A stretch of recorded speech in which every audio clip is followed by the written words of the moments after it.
예, 성령을 따라 행하라 하는 이 말씀 가지고 우리 이제 세 번째 주가 됩니다.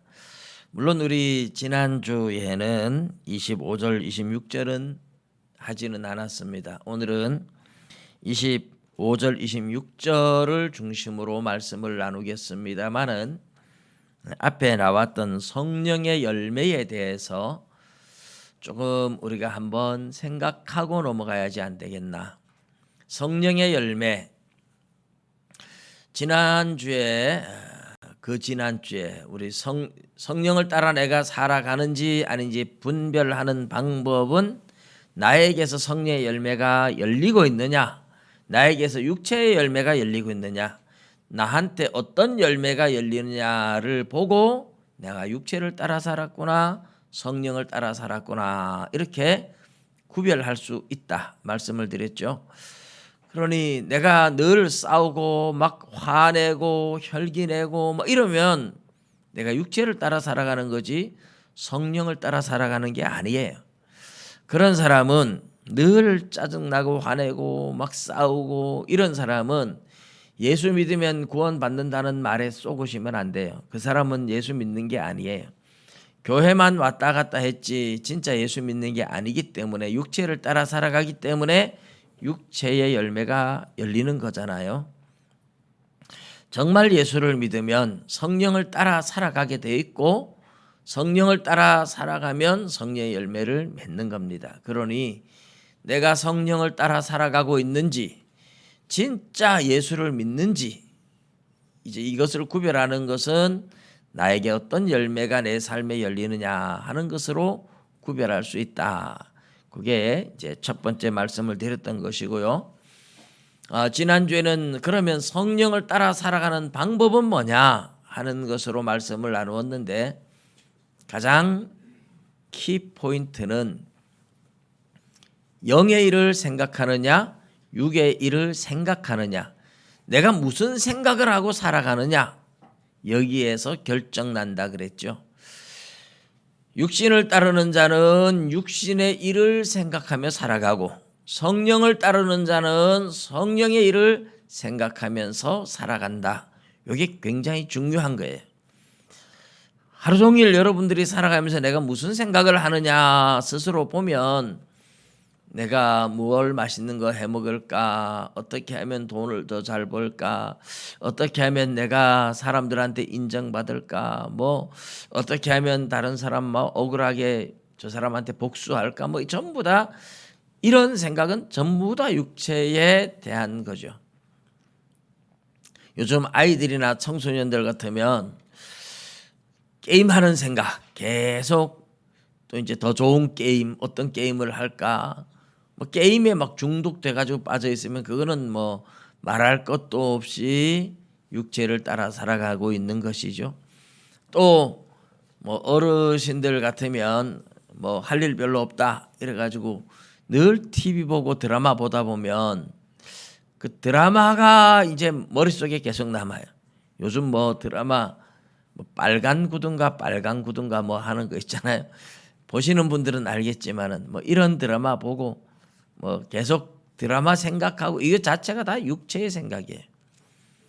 그러면 성령의 생각은 뭐냐? 말씀 묵상하는 것이라 그랬죠. 여호와의 율법을 즐거워하여 그 율법을 밤낮으로 묵상한다. 하나님 말씀 읽어보니 뭔 소리인지 모르겠다. 읽어보니 뭔 소리인지 몰라도 그래도 또 읽어보는 겁니다. 알아질 때까지 읽어보고 또 읽어보고, 그 읽어도 잘 모르면 뭐 물어보기도 하고, 또 제일 좋은 거는 뭐 여러분들이 이렇게 설교를 들을 때 설교를 이제 무슨 설교를 하느냐 잘 듣고 이 설교를 계속 묵상하는 거죠. 또 생각하고 또 생각하고. 근데 설교 듣는데 졸고 있으면 뭐 아무 소용도 없잖아요. 그죠? 설교를 그래서 잘 듣는 게 일주일 동안 내 영혼의 양식이다, 이렇게 생각하시고 설교를 잘 듣는 것이 굉장히 중요한 겁니다. 말씀 묵상하는 거. 우리 예수님 말씀으로 하면 이제 먼저 그의 나라와 그의 의를 구하라 이랬잖아요. 무엇을 먹을까 마실까, 몸을 위하여 무엇을 입을까, 목숨을 위하여 무엇을 먹을까 마실까, 그런 것보다 그런 거 하지 말고 먼저 그의 나라와 그의 의를 구하라. 그래서 어떤 사람은 늘 교회 염려하고 늘 전도할 생각하고 하나님께 어떻게 하면 영광을 돌릴까 뭐 이런 생각하는 사람들이 있잖아요. 성령을 따라 살아가는 사람들이죠. 그런 사람들에게는 결코 정죄함이 없다. 그렇게 말씀을 했어요. 그런데 말씀을 늘 묵상한다든지 늘 교회를 염려한다든지 이런 사람들은 그래서 기도할 때마다 성령님이 지혜를 준다 그랬죠. 성령님이 깨닫게 하고 지혜를 주고, 그래서 그 성령이 주시는 감동에 순종을 하고 순종을 하다 보면 점점 성령과 나 사이에 문이 활짝 열리고 더 깊은 성령의 감동을 받게 되고 더 민감하게 반응하게 되고, 그러면서 주님과 동행하는 삶이 된다. 더 깊은 성령의 세계, 진짜 이제 그러면 신령한 세계에 들어가는 건데 우리 아직까지 거기에 대해서는 더 깊이 이야기할 단계도 아닌 것 같아요. 어쨌든 저와 여러분이 영의 일을 생각하는, 말씀 묵상하고 그의 나라와 그의 의를 구하고 성령의 감동에 민감하게 순종하는 거기까지만 가면, 일단 거기까지만 가면 그 다음부터는 사실 말하지 않아도 스스로 이제 성령님과 동행하는 게 뭔지 알아가고 배워가고 깨달아가게 될 것입니다. 그래서 어쨌든 우리 그 단계까지만 가는 것만 해도 우리 신앙으로서 부족함이 없다. 그런데 오늘 이제 성령의 열매가 그럼 뭐냐 조금 더 구체적으로 이제 먼저 살펴보고 성령을 따라 행하라 하는 이 말씀을 좀 더 구체적으로 또 보려고 합니다. 성령의 9가지 열매, 사랑, 이 사랑이라는 단어가 헬라어로 아가페라는 단어를 쓰고 있어요. 필레오라는 단어는 이제 주로 우정을 말할 때 쓰는 거고, 스톨게 그러면 부모가 자식을 사랑하는 이런 표현이고, 에로스 그러면 이제 주로 남녀 간의 사랑을 말하는, 사랑이라는 단어가 헬라어에 4개가 있는데 하나님의 사랑, 이걸 이제 아가페라고 말해요. 아가페. 사실 우리 모두 성령을 따라 살아가면 성령이 주시는 이 사랑의 마음을 받게 됩니다. 이 사랑의 마음을 받게 되면 그전에는 원수가 미워 보이는데, 원수가 미워 보이는 게 아니라 이제는 불쌍해 보이는 거예요. 이 바뀌어요, 마음이. 저 원수 저거 죽여야 되는데, 저 원수 저것들을 막 망해야 되는데, 이러다가 이제는 너무 안 됐다. 그리고 막 눈물이 날 정도로 불쌍해지기 시작하는 거죠.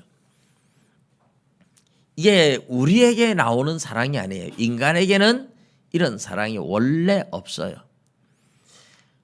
요한 1서 4장 7절 8절에 보면 사랑하는 자들아 우리가 서로 사랑하자.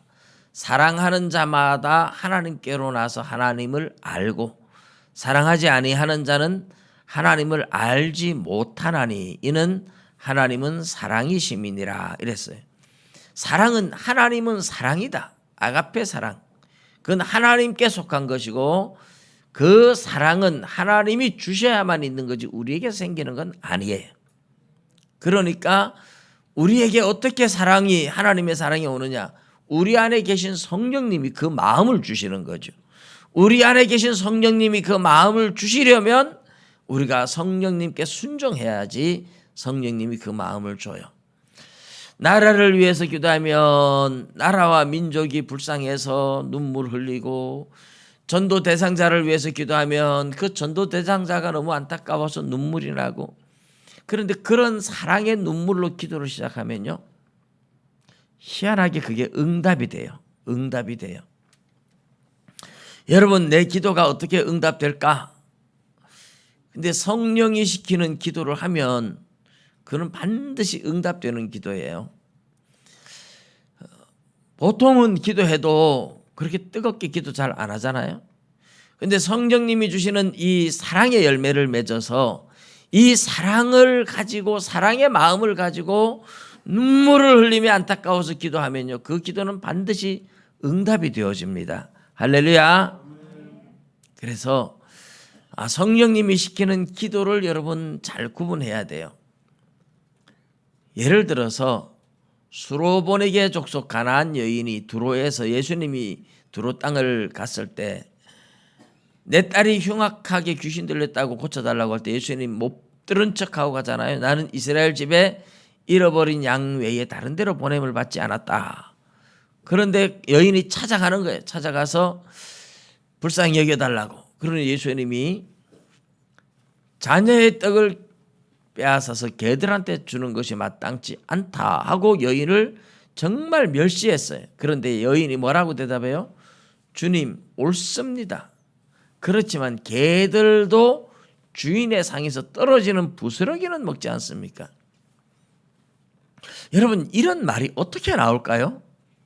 센스가 좋아서 센스 감각이 뛰어나서 그런 사람 막 이런 말 지혜롭게 탁 나올 것 같죠.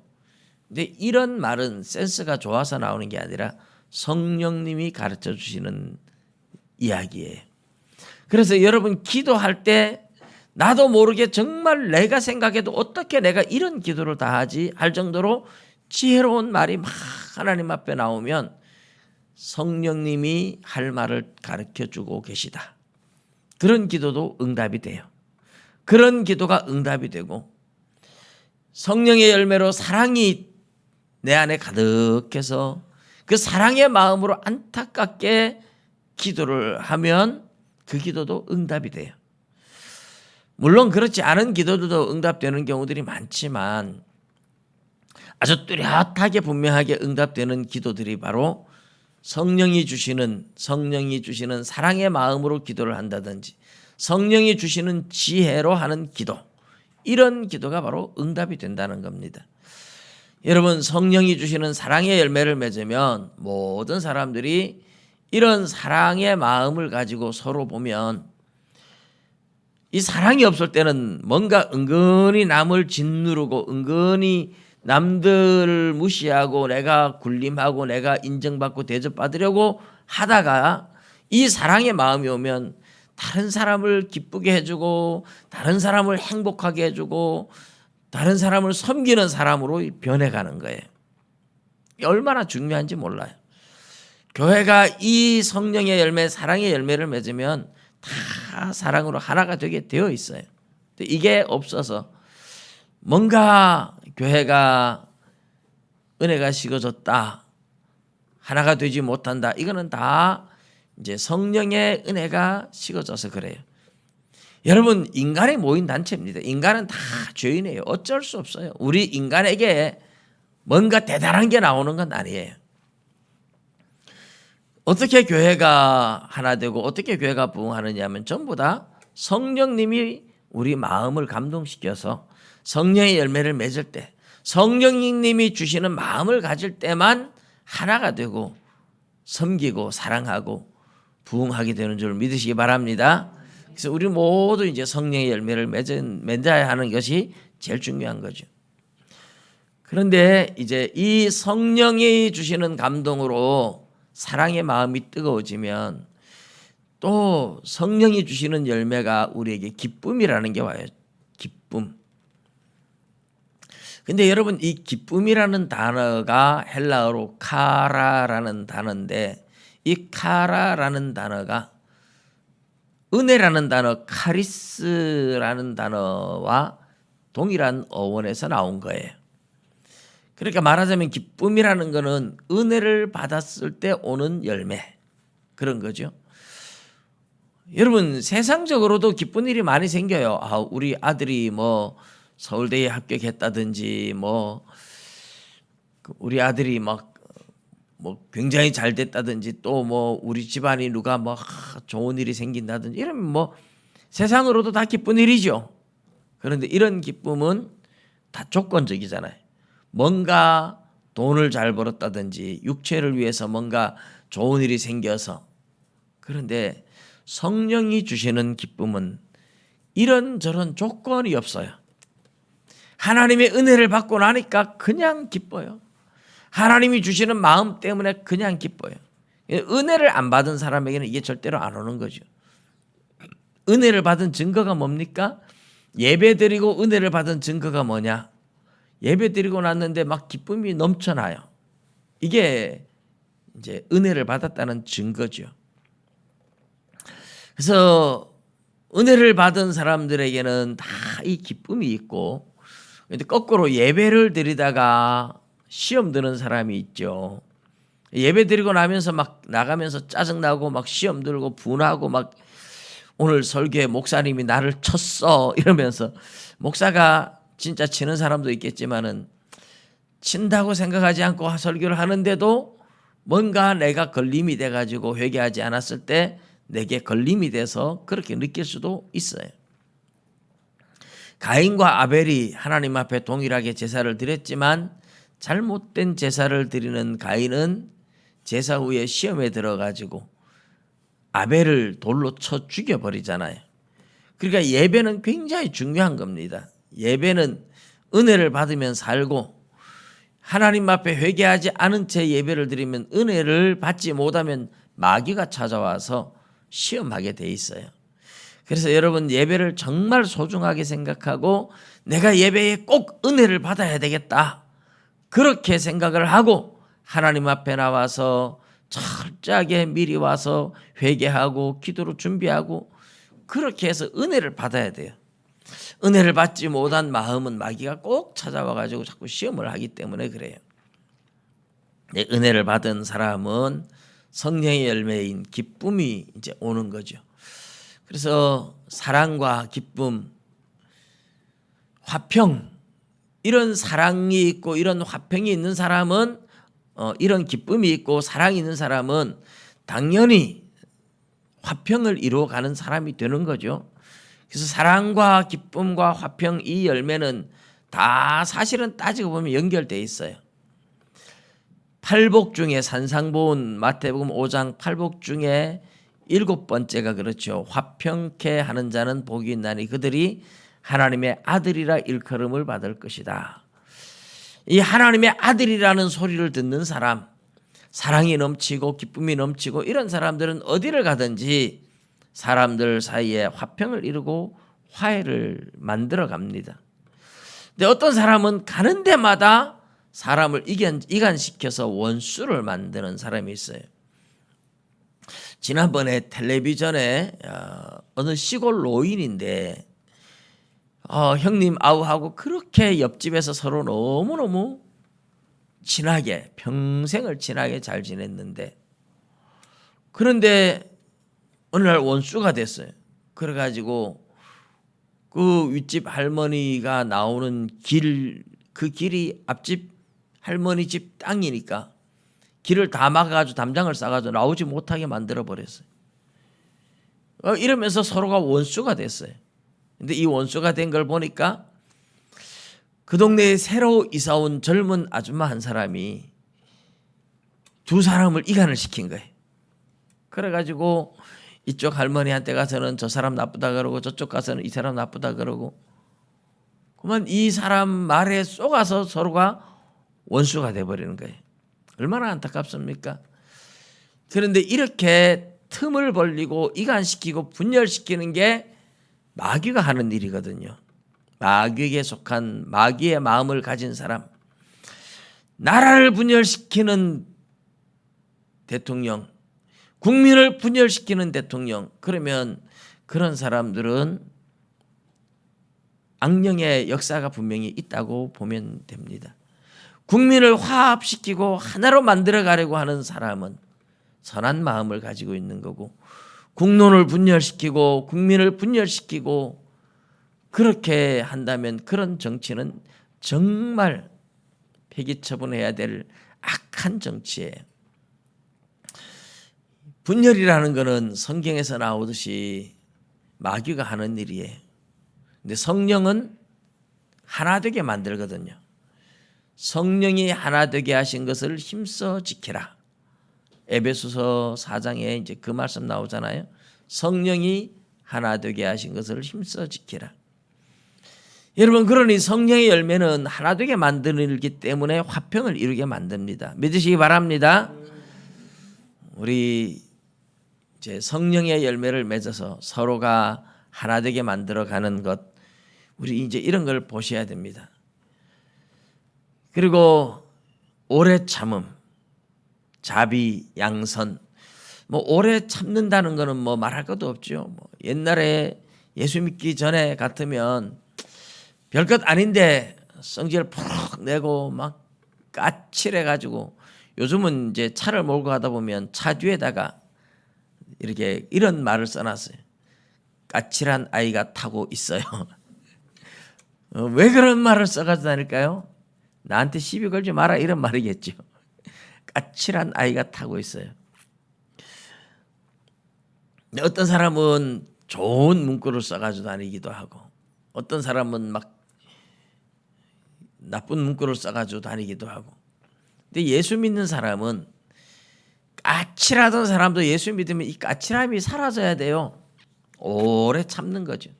옛날 같으면 뭐 한마디 들으면 막 성질 내고 부룩할 사람이 웃으면서 또 참고 또 참고, 이제 이게 점점 참는 강도가 강해지면서 화평도 이루고 용서도 하고 이해도 하고 그렇게 화목을 이루어 나가는 거예요.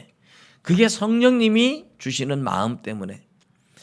내가 하나님을 안 믿었으면, 옛날 같으면 이런 얘기 하잖아요. 옛날 성질대로 하면 도저히 안 참을 건데 예수 믿었으니까 이제 참는다는 거죠. 이게 이제 성령의 열매예요. 할렐루야. 성령의 열매가 여러분 가득가득 맺히길 바랍니다. 자비는 이제 다른 사람을 불쌍히 여기는 거잖아요. 불쌍히 여기는 이 자비의 마음도 사실은 하나님이 우리 인간에게 기본적으로 이웃을 사랑하고 동정하고 우리 양심에 다 주셨어요. 그래서 동서고금을 막론하고 이웃 사랑, 구제 이런 것을 권장하지 않는 곳이 없어요. 우리나라 옛날 이야기 중에도 재미난 이야기가 있는데, 그 한 토막 짧게 제가 들려드리면 이런 이야기가 있어요. 어느 정승이 이제 은퇴를 하고 집으로 이제 오면서 어느 곳을 이제 지나는데 목이 말라가지고 가다 보니까 우물이 있는데 그 가서 물을 좀 먹을까 하고 이제 가다 보니까 거기서 물 깃는 한 소녀가 있었어요. 얘야, 물 좀 마실 수 있겠느냐. 그래서 이 소녀가 물을 한 그릇 주면서 드세요 하는데 나뭇잎을 하나 딱 따가지고 넣어주는 거예요. 이거 이제 고려 시대 그 얘기는 아닙니다. 그래서 이 정승이 어째서 나뭇잎을 넣어주느냐, 그러니까 연로하신데 목이 말라 보여서 급하게 드시다가 체할까 봐 그랬습니다. 그래서 참 기특한 거예요. 그래서 가만히 보니까 아이가 어리고 정말 막 거지처럼 생기긴 했지만, 옷이 그렇고 뾰족하죠 하지만 아주 총명해 보이고 인물도 예쁘고. 그래서 물어봤습니다. 얘야, 너는 어디 사는 누구냐? 부모는 뭐 하느냐? 그러니까 부모는 제가 아주 어릴 때 돌아가셔서 모르고요, 제가 혼자 갈 데가 없어서 이 산에 움막 짓고 살고 있습니다. 거지예요, 거지. 근데 이 정승이 마침 딸이 없어서 그러지 말고 그러면 나 따라가자. 데리고 가서 수양딸을 삼았어요. 수양딸을 삼아가지고 잘 키우는데 정말 이 아이가 총명한 거예요. 글 가르치니까 글도 잘 깨우치고 그래가지고 총명해서 막 소문이 나는 거예요. 여기저기서 막 혼수 이제 막 정승 딸이니까 또 얼마나 그래요. 막 청혼이 막 들어오고 하는데, 이제 이 아이가 16살쯤 됐는데 이제 장터에 뭘 사러 이제 갔어요. 갔는데 상행터에 가서 뭔가 하나 사가지고 돌아오면서 보니까 거지들이 쭉 있는데 웬 집신장수 총각이 집신을 하나씩 다 한 그릇씩 나눠주고 주먹밥을 하나씩 나눠주는 거예요. 이상하다.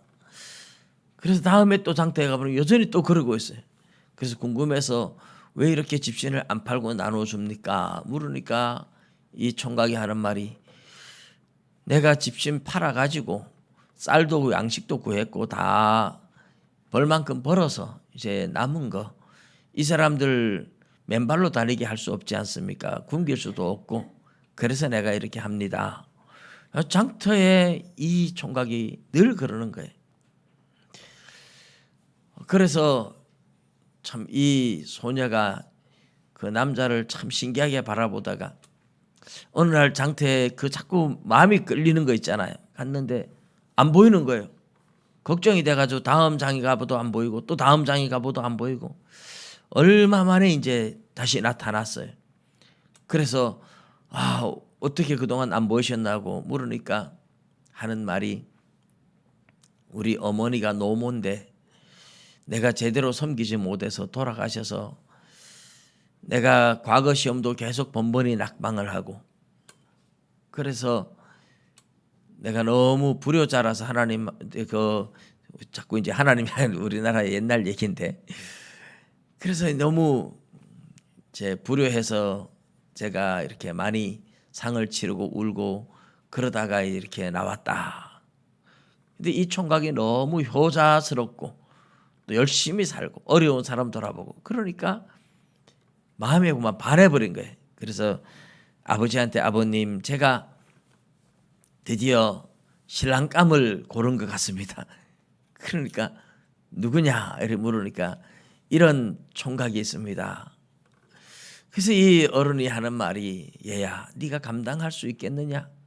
좋은 양반 댁에서 줄줄이 지금 너 총명하다고 소문이 나서 예쁘고 총명하다고 혼수자리가 들어오는데 그런 거 마다하고 그 가난한 집에 가서 네가 감당할 수 있겠느냐 하니까 아버님 그동안 저를 믿어주셨던 것처럼 이번도 한 번 더 믿어주세요.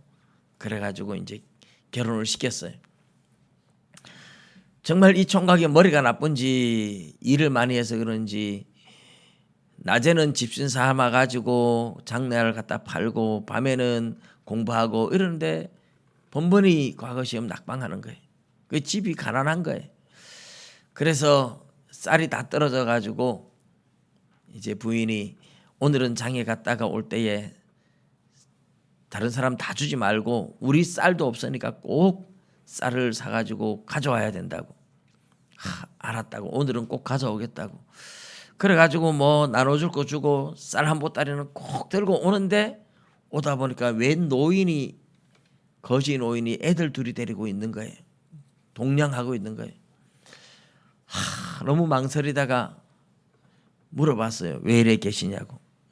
애들 부모도 일찍 돌아가시고 지금 일주일째 먹지 못해서 먹을 게 없어서 이래 있다. 너무 안타까운 거예요. 그래서 이 쌀보따리를 들고 고민을 하다가 에라 모르겠다 하고 주고 온 거예요. 부인이 탄식을 하는 거죠. 아니 우리도 쌀이 없는데 오늘은 꼭 가져오라고 그렇게 당부를 했거늘 또 그랬냐고. 그렇다고 일주일을 굶었다는데 어떻게 그냥 두고 오겠느냐고. 그런데 그 노파가 하는 말이 참 이상하다. 무슨 말인데요.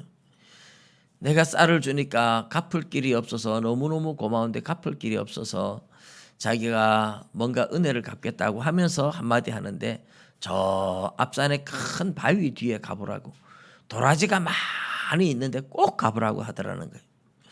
거기 도라지 날 때가 아닌데 그래도 꼭 가보라니까 한번 가보자 하고 갔는데 거기 가니까 수백 년 묵은 산삼 이 아기들처럼 생긴 삼을 동자삼이라고 하는데 동자삼이 되려 그러면 100년이 넘어가야 된다는 얘기를 하잖아요.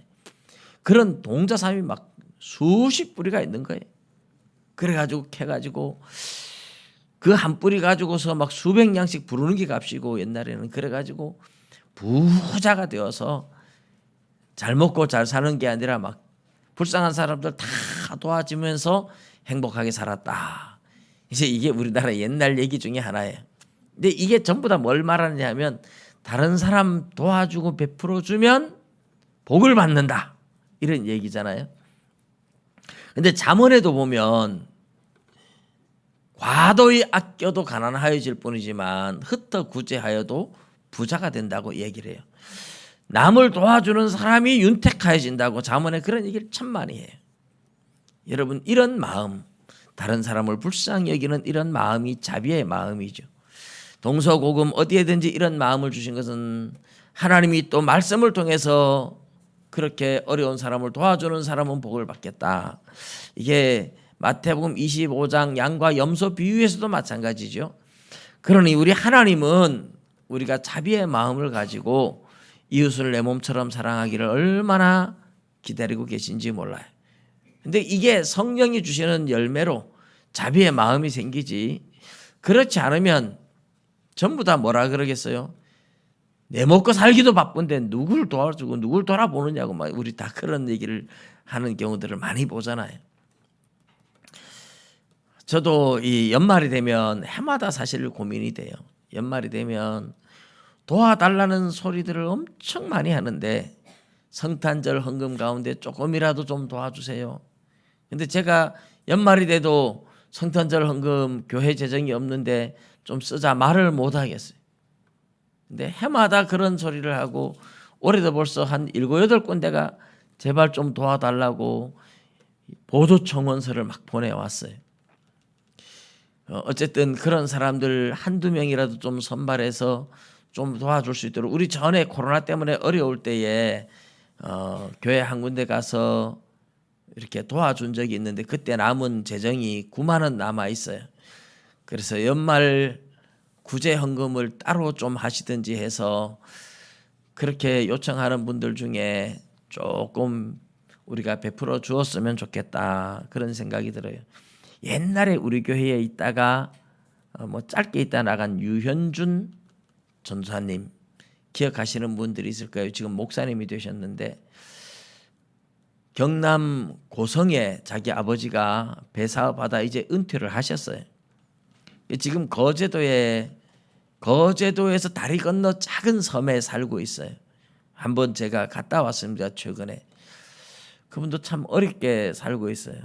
근데 제가 그분이라도 좀 도와주었으면, 안 그래도 보조 청원도 오고 그래 뭐 너무 어려우니까, 생활이 어려우니까 생굴 같은 거 이런 거 이제 판매하는 사업장에 이제 자기가 같이 이제 좀 판매를 하니까 그런 거라도 좀 사달라고 이렇게 요청도 하고, 사람은 되게 열정으로 기도하고 하는데 요즘 교회 뭐 가기가 어렵잖아요. 그러니까 너무 열악한 교회에 가 있으니까 이제 그래요. 다음에 우리 성도님들 같이 한번 하루 날 잡아서 그 교회 방문도 한번 해보고 거제도에 한번 갔다 왔으면 좋겠다, 제가 그런 생각이 들어요. 성령의 열매 양선이라는 말은 이제 선한 걸 좋아한다는 말이에요. 선한 걸 좋아한다. 영어로는 이제 굿니스 이러는데 굿토브 이런 말이죠. 히브리어로는 선한 것을 좋아한다. 사람들은 망하는 걸 좋아하는 사람들이 되게 많은데 원수가 망하는 걸 보고 좋아하면 하나님 뭐라고 하시느냐? 아, 네 망하는 걸 좋아하는구나. 그럼 너도 망하게 해줄게. 이렇게 말해요. 이거 잘 기억하셔야 돼요. 다른 사람이 망하는 거 보고 좋아하고 원수라도 망하는 거 보고 좋아하면 아, 네 망하는 걸 좋아하는구나.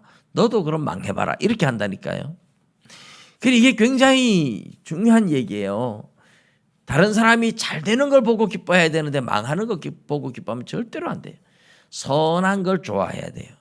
망하는 걸 좋아하는 게 아니라 선한 걸 보고 기뻐하고 좋아해야 하나님이 복을 주시는 거예요. 양선, 충성, 온유, 절제. 근데 이 충성이라는 것은 영어로는 faithfulness인데 이게 마음의 진실함이 들어있어야 돼요. 겉으로 아무리 많은 헌신을 해도 내 마음 중심에서 진실한 마음으로 하는 것이 아니면 그게 충성이 아니에요. 그래서 다윗의 수많은 용사들 가운데 정말 가장 많은 공을 세운 사람은 요압이지만 요압은 언제나 다윗을 대적하기도 하고 협박하기도 했기 때문에 사무엘하 23장에 다윗의 37인 용사의 이름에서 요압의 몸종 부에롯 사람 나하레의 이름은 들어가는데 요압의 이름은 쏙 빠져요. 물론 나중에 아도니아 반란군에 또 가담하기도 해서 더하지만은 그가 다윗을 왕으로 섬기면서 마음에 왕을 정말 사랑하거나 존경하는 진실한 마음으로 한 게 없어요. 그냥 자기 권력을 위해서 자기 마음에 들지 않으면 왕을 협박하기도 하고 왕이 아무리 명령을 내려도 자기 이권을 따라서 마음대로 행동했던 사람이기 때문에 결국은 제 길로 가버리죠. 그래서 우리 충성은 하나님 앞에서나 사람 앞에서나 우리 진실한 마음으로 헌신하는 것이다 하는 것이죠. 온유한 마음. 온유한 마음은 여러분 말씀드리지 않아도 다 잘 아시겠지만 사랑의 마음, 오래 참음의 마음 이런 것들이 다 포함되어 있어요. 하나님의 말씀이라면 언제든지 기꺼이 순종하는 마음. 그래서 말씀에 길들여진 사람이 온유한 사람이다 이런 말을 해요. 말씀에 길들여진 사람이다. 하나님 말씀에 순종하는 이 온유한 사람. 예수님이 뭐라 그랬어요? 나는 마음이 온유하고 겸손하니 나의 멍에를 메고 내게 배우라. 그래서 예수님의 성품을 한마디로 말하면 온유하고 겸손하다 이렇게 말해요. 그러니까 사랑, 기쁨, 오래 참음, 양선, 충성 사실은 어떻게 보면 이런 것들이 다 포함된 그런 성품이라고 할 수 있어요. 그리고 절제, 셀프 컨트롤. 자기 자신이 스스로 자기를 컨트롤할 수 있어야 절제죠. 이게 절제가 사실 쉬울 것 같지만 정말 안 돼요. 학생들이 절제 능력이 있으면 성공 못할 사람은 하나도 없습니다. 오락을 하다가 내가 1시간만 오락을 하고 공부해야지. 그런데 이게 절제가 되나요? 1시간 오락했는데 너무 아쉬워. 조금만 더 해야지. 조금만 더 해야지. 하다가 보면 2시간, 3시간 가버리니까 안 되는 거예요. 1시간만 오락하기로 했으면 1시간 딱 하고 무슨 일이 있어도 딱 끊고 공부해야지. 그럼 공부를 해야 되는 거예요. 그게 절제의 능력이거든요. 우리가 제일 못하는 것 중에 하나가 또 음식 절제잖아요. 음식 절제. 살 빼야 되는데 고혈압에 당뇨에다가 막 고지혈증에다가 이런 게 다 살 빼면 사라질 수 있는 사람들 굉장히 많거든요. 저도 그래요. 요즘 조금 절제를 하고 있습니다. 근데 이 음식 절제가 그렇게 잘 안 돼요. 셀프 컨트롤이 그렇게 잘 안 돼요. 근데 어떤 성공하는 사람들을 보니까 딱 자기가 계획을 잡아놓고 계획대로 딱 가요. 절제의 능력이 정말 탁월해요. 여러분 성령의 충만함은 절제의 능력도 맺혀질 줄로 믿습니다. 이런 성령의 열매를 맺어야 진짜 성령을 따라 살아가고 있다 하는 증거가 됩니다. 그리고 이제 24절에 보면 그리스도 예수의 사람들은 육체와 함께 그 정욕과 탐심을 십자가에 못 박았느니라 이랬어요. 그리스도 예수의 사람들은 육체와 함께 우리 육체도 십자가에 못 박히고 욕심과 탐심들도 다 못 박았다는 거예요. 언제요? 예수님이 십자가에 못 박힐 때 나도 예수님과 함께 옛사람은 죽었다. 그리고 예수 안에서 새 사람으로 태어났다. 로마서 6장 11절에 보면 그렇게 여길지어다 이랬어요. 여길지어다. 그렇게 믿으라는 거예요. 그렇게 믿고 그렇게 살아가라는 거죠. 로기조마이라는 단어를 썼는데 나는 옛사람 죽었다. 그렇게 믿으라는 거예요. 그렇게 여기고 그렇게 인정하고 이제 새로 태어난 사람답게 살아가라는 거죠. 그러면서 25절에 만일 우리가 성령으로 살면 또한 성령으로 행할지니 헛된 영광을 구하여 서로 노엽게 하거나 서로 투기하지 말지니라. 다 헛된 영광, 자기 영광을 구해봐야 다 헛된 건데 그런 헛된 영광을 구하느라고 막 서로 시기하고 질투하고 싸우고 이러는데 성령으로 사는 사람은 성령으로 행하라. 이 성령으로 행한다라는 이제 헬라어 단어가 스토이케오라는 단어인데요. 이 스토이케어를 영어로 어떻게 성령으로 행할지니 이것을 어떻게 번역을 해놨느냐 하면 Let us keep in step in spirit 이래놨어요. keep 하는 말은 지키다 하는 말인데 이제 뭘 지키느냐 꾸준히 지켜나가 스텝은 이제 한 걸음 한 걸음 성령과 with spirit 성령과 함께 스텝을 밟으라는 거예요. 성령과 함께 보조를 맞추어서 나란히 가라는 거예요. 이게 이제 영어 성경에서는 keep in step with the spirit 이래 가지고 이 성령과 함께 보조를 맞추어서 가라 이렇게 해놨는데 그 보조를 맞추는데 그걸 어떻게 해요? 계속 쭉 keep 하라는 거예요. 지키라는 거예요. 그런데 스토이케오 하는 이 헬라어 단어는 이제 한 줄로 서서 내가 이제 군대가 있으면 적이 있고 우리 군대가 있으면 적의 편에 줄 서지 말고 우리 편에 줄 서 가지고 성령 편에 줄 서서 같이 줄 맞추어서 행군하고 나간다. 이런 의미가 있어요. 그래서 성령과 함께 같은 줄에 서고 같은 편에 서고 같이 행한다. 이런 말이죠. 그리고 우리가 육체를 따라 살아가면 어떻게 돼요? 적한테 가서 줄 서는 거예요. 적한테. 성령을 따라 행하면 내가 성령 편에 서서 같이 가는 거예요. 우리가 왔다 갔다 하면 안 되겠죠. 성령 편에 있다가 적군한테 갔다가 왜요? 육체의 소욕과 성령의 소욕이 서로 원수가 된다 그랬잖아요. 원수 편에 가서 자꾸 줄 서면 안 되는 거예요. 그래서 이 성령을 따라 행할지니 하는 스토이케오라는 이 단어가 성령과 같이 스텝을 맞추고 보조를 맞추고 같은 편에 서서 같은 줄에 서서 같이 싸우러 나가고 같이 싸워도 같이 싸우고 살아도 같이 살고 죽어도 같이 죽고 같은 편에 서 있는 거예요. 교회도 그렇거든요. 여러분이 교회의 공동체 안에 속하면 살아도 같이 살고 죽어도 같이 살고 우리는 그리스도 안에서 하나다.